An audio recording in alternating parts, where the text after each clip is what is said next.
നമസ്കാരം. വേദാംഗ ജ്യോതിഷത്തിലെ അമൂല്യമായ അറിവുകളും ആധ്യാത്മിക ജ്ഞാന ഉപദേശങ്ങളും പകർന്നു തരുന്ന പ്രശാന്തം ആസ്ട്രോ ചാനലിലേക്ക് ഏവർക്കും സ്വാഗതം.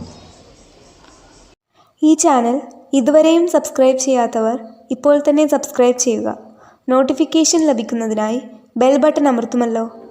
ഒപ്പം ചാനൽ ലൈക്ക് ചെയ്യുക, ഷെയർ ചെയ്യുക, കമൻറ്റ് ചെയ്യുക. കൊല്ലവർഷം 1200 ആണ്ടിലെ ചിങ്ങ സംക്രമം പൂരാടം നക്ഷത്രത്തിലാണ്.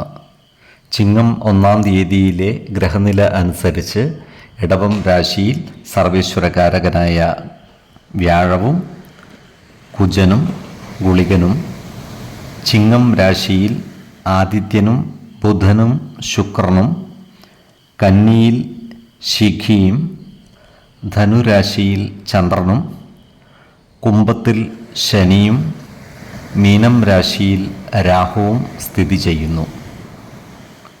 അത്തം നക്ഷത്രത്തിൽ ജനിച്ചവർക്ക് ചിങ്ങമാസം പൊതുവെ ഗുണഫലങ്ങൾ കൂടിയിരിക്കും. ഈ നക്ഷത്രക്കാർക്ക് കർമ്മ മേഖലയിൽ കാര്യങ്ങൾ അനുകൂലമായി വരുന്നതാണ്. ജോലിസ്ഥലത്ത് സഹപ്രവർത്തകരുടെ സഹായ സഹകരണങ്ങൾ ലഭിക്കുന്നതുമാണ്. സർക്കാർ ഉദ്യോഗസ്ഥർക്ക് ജോലിയിൽ പ്രമോഷൻ ലഭിക്കുവാനുള്ള സാധ്യതകൾ കാണുന്നുണ്ട്. അതുപോലെ പ്രമോഷൻ ലഭിക്കുന്നതിനായി മേലധികാരികളെ കാണുന്നതിനും അപേക്ഷ സമർപ്പിക്കുന്നതിനും അനുകൂലമായ കാലമാണ്. ഈ നക്ഷത്രക്കാരായ വ്യാപാരികൾക്ക് അനുകൂലമായ കാലമാണ്. വ്യാപാര രംഗത്ത് കാലത്തിനനുസരിച്ച മാറ്റങ്ങൾ വരുത്തുവാൻ ഇവർക്ക് സാധിക്കുന്നതുമാണ്. ഇത്തരം കാര്യങ്ങൾക്കായി കൂടുതൽ സാമ്പത്തിക ചിലവ് വന്നു ചേരുവാനുള്ള സാധ്യതകളും കാണുന്നുണ്ട്.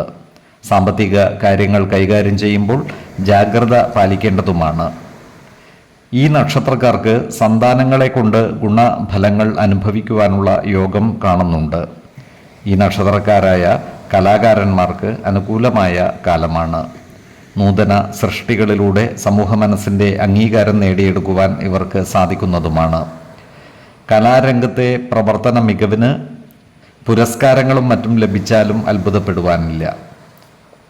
അതുപോലെ ഓഹരി വിപണികളുമായി ബന്ധപ്പെട്ട് പ്രവർത്തിക്കുന്നവർക്കും കാര്യങ്ങൾ അനുകൂലമാണ്. ഓഹരി വിപണിയിൽ നിന്നും സാമ്പത്തിക നേട്ടം കൈവരിക്കുവാൻ ഇവർക്ക് സാധിക്കുന്നതുമാണ്. എന്നാൽ പുതിയ നിക്ഷേപങ്ങൾ നടത്തുമ്പോൾ അതീവ ശ്രദ്ധ പുലർത്തുന്നത് ഗുണകരമായിരിക്കും. ഈ നക്ഷത്രക്കാർ ആരോഗ്യകാര്യങ്ങളിൽ ഒരു പ്രത്യേക ശ്രദ്ധ പുലർത്തുന്നത് ഗുണകരമായിരിക്കും. ഏതു കാര്യം ചെയ്യുമ്പോഴും 2 വട്ടം ആലോചിച്ച് മുന്നോട്ട് നീങ്ങുന്നതാണ് ഉത്തമം. 7, 14, 24 തീയതികൾ അനുകൂലമാണ്. ഈ നക്ഷത്രക്കാർ ജനിച്ച സമയത്തെ അടിസ്ഥാനമാക്കിയുള്ള ജാതകത്തിലെ ലഗ്ന രാശിയുടെയും ലഗ്ന അധിപന്റെയും സ്ഥിതിയും ശുഭ പാപ ഭാവങ്ങളുടെ സ്ഥിതിയും ഓരോ രാശിയിലെയും ഗ്രഹങ്ങളുടെ സ്ഥിതിയും അനുസരിച്ച് ഇവരുടെ പൊതുഫലത്തിൽ ഏറ്റക്കുറച്ചിലുകൾ ഉണ്ടാകുവാനിടയുണ്ട്. കുടുംബ ദേവതകളെയും ഇഷ്ട ദേവതകളെയും ഉപാസിക്കുന്നത് ഇവർക്ക് ആയുരാരോഗ്യ സൗഖ്യമേകും. ഇഷ്ടദേവതാ മന്ത്രം 108 തവണ ദിനംതോറും ലിഖിത ജപം ചെയ്തു വരുന്നത് ഇവർക്ക് സർവ്വ ഐശ്വര്യങ്ങളുമേകും. നല്ല വ്യക്തി സാധനകളോടെയും ഉപാസനകളോടെയും മുന്നേറിയാൽ സർവേശ്വരാനുഗ്രഹത്താൽ ഇവരുടെ സർവ്വ കാര്യങ്ങളും മംഗളകരമാകും. നന്ദി, നമസ്കാരം. ജ്യോതിഷരത്നം പ്രശാന്ത് കണ്ണോം.